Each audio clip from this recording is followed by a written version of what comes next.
Bonjour à tous, vous avez beaucoup lu de livres sur le développement personnel, vous avez compris beaucoup de choses et pourtant, malgré ça, vous trouvez que votre vie est toujours difficile et c'est difficile pour vous de continuer à avancer après un travail laborieux sur vous, des fois des heures de pratique. Pourquoi et qu'est-ce qui se passe dans votre corps ou dans votre esprit? Bonjour à tous, je suis Véronique Chaput, sophrologue praticienne en hypnose et psychosomato-énergétique. Et en quoi la thérapie, un suivi des cours peuvent être utiles, voire indispensables. Alors effectivement, quelquefois, on a beaucoup lu, on a beaucoup compris ce qui s'était passé, on a fait beaucoup fonctionner notre esprit et pourtant, on continue à vivre des galères. Ce qui se passe en fait, c'est que déjà en ce moment, les énergies, elles sont vraiment très denses. On vit de grands changements. On est complètement hypnotisé par nos peurs. La peur, c'est une énergie qui est très basse et pourtant, on est dedans vraiment beaucoup. Qu'est-ce qui va nous tomber sur la tête? Qu'est-ce qui va arriver? Comment je vais faire pour finir mes fins de mois? Comment je vais faire pour vivre? Et tout ça nous parasite, nous plombe, abaisse notre énergie. Donc déjà, c'est très compliqué de pouvoir faire face avec ces énergies qui sont vraiment plombantes. On est complètement hypnotisé par les peurs parce que qui aurait pu imaginer il y a de ça 3 ou 4 ans qu'on puisse vivre avec une naissance qui est presque à 2 euros. On aurait été tous dans la rue, tout le monde aurait fait quelque chose et on serait passé à l'action. En fait, ce qui nous manque pour que ça fonctionne, c'est justement ce point de passer à l'action. Et qu'est-ce qui fait qu'on ne passe pas à l'action? Eh bien, on en revient à nos peurs. Donc, quand vous avez l'impression d'avoir beaucoup lu sur le développement personnel, d'avoir beaucoup avancé, eh ben, ne baissez pas les bras. Ce qui est important, c'est pouvoir relever vos énergies, remonter en vitalité. C'est cette vitalité-là qui va vous permettre de résonner, de vibrer quelque chose de différent. Et puis, quand on commence à travailler sur soi, ce qui est important aussi dans cette action, c'est qu'on a beau comprendre les choses, on a beau comprendre qu'il faut refléter de l'amour inconditionnel, on a beau comprendre que ça ne sert à rien de se mettre en colère, on a beau comprendre qu'il faut pardonner à l'autre, mais si on ne passe pas à l'action de le faire, ça ne fonctionne pas. Ensuite, de nombreuses personnes, quand un thérapeute, alors un peu moins avec les psychothérapeutes et les psychologues parce que c'est des rendez-vous qui sont vraiment toutes les semaines, voire tous les 15 jours ou au fur et à mesure tous les mois. Mais si on va voir un sophrologue, si on va voir un hypnothérapeute ou qu'on fait du yoga par exemple ou de la sophrologie en groupe, il faut un certain temps pour commencer à lâcher nos bagages. C'est-à-dire qu'on va résister sur quelque chose qu'on connaît parce que même si c'est pas agréable, c'est beaucoup plus facile pour le cerveau parce que c'est connu. Donc notre cerveau, il a l'impression de dépenser moins d'énergie. Donc il va plutôt aller sur quelque chose qui est connu, même si c'est handicapant pour nous, plutôt que nous permettre d'aller vers la nouveauté. C'est toujours un peu compliqué d'aller vers la nouveauté pour l'être humain.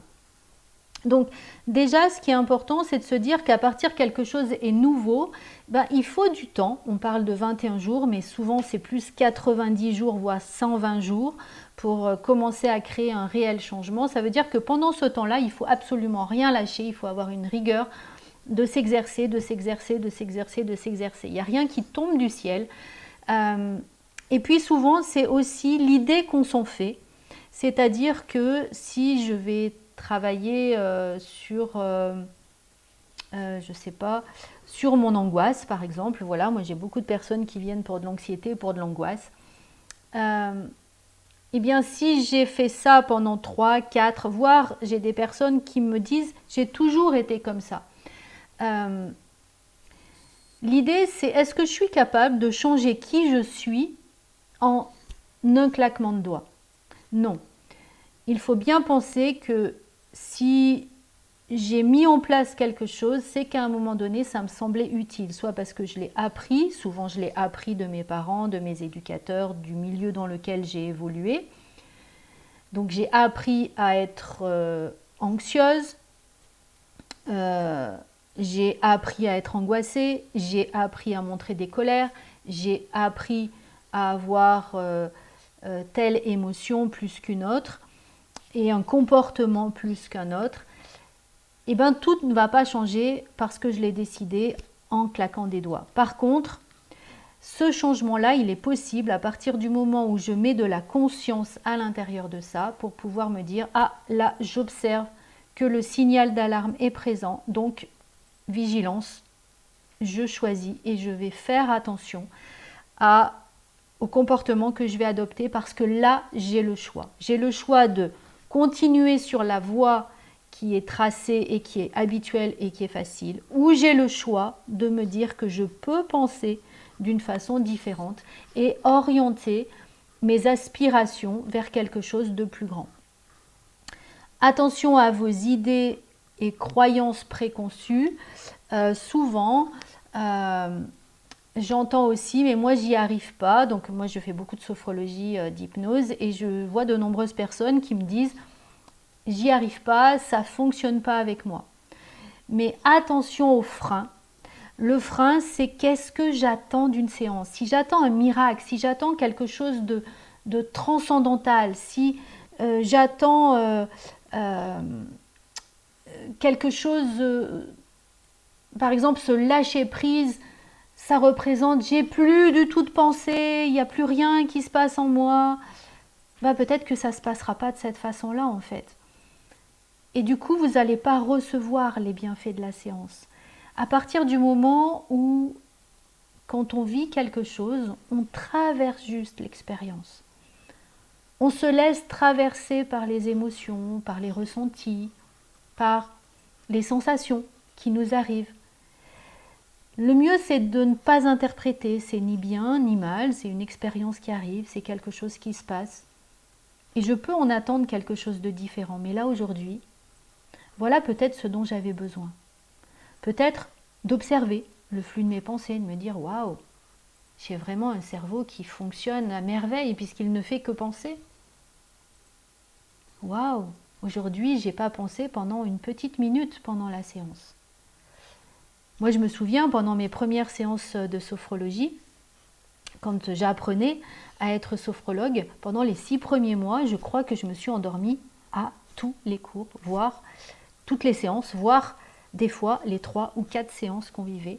Alors c'était très frustrant, franchement c'était horrible, mais c'était une expérience et après j'ai pu vivre des choses différemment. Donc ne fermez pas la porte trop tôt à vos expérimentations, et puis au fur et à mesure, l'idée c'est pas que la vie vous apporte que du positif, parce que ça je crois que ça n'arrivera pas. En tout cas, c'est mon point de vue qu'on peut avoir des choses qui ne sont pas prévues, des accidents de vie. Mais l'idée du travail sur soi, l'idée d'avoir évolué, l'idée d'avoir avancé sur son chemin, c'est juste de traverser ces épreuves un peu plus rapidement et dans de meilleures conditions que si vous n'aviez justement pas capitalisé sur vous-même. Alors j'espère que cette vidéo vous sera utile. Je vous remercie vraiment de votre participation, de tous vos likes. C'est avec le petit point juste en dessous. J'espère que vous aurez envie de vous abonner à ma chaîne et surtout partager au plus grand nombre. Et je vous dis à très bientôt.